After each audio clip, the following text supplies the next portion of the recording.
Poem 21 of the Poetry of Saint Teresa of Avila, translated from the Spanish by the Benedictines of Stanbrook. Poem 21. Processional for the Feast of the Holy Cross. En la cruz está la vida. The cross contains our life and our soul's solace. Therein doth lie the only road that leadeth to paradise. Upon the cross is found the Lord of earth and heaven, and perfect joy of peace profound. The war bewaging, from all the ills this mortal exile holds, lies in its limits, and by the cross alone it is we wend our way to heaven. 'Twas of the cross the bride declared to be her beloved, that it was like the stately palm which she had mounted.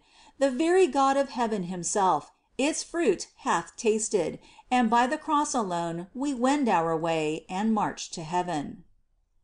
'Tis like a tree of leafy green, the bride's dilection, who sat her down to rest herself beneath its shadow, that she might joy in her beloved, the King of glory, and by this means alone we wend our way to heaven.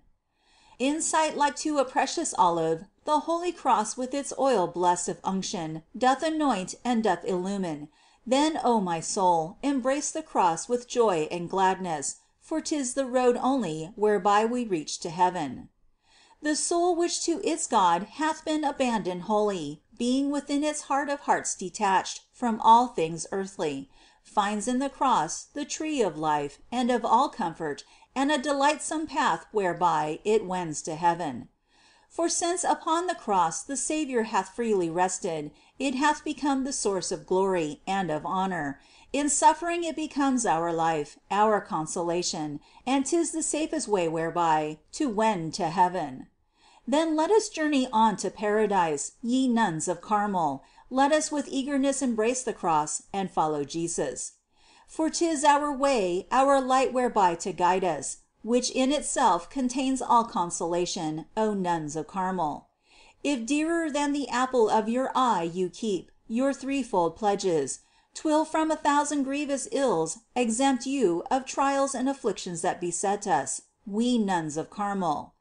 The vow you promised of obedience, although it be of very lofty science, ne'er will permit you to do any evil, if ye resist it not, from which may the great God of heaven e'er preserve you, ye nuns of Carmel.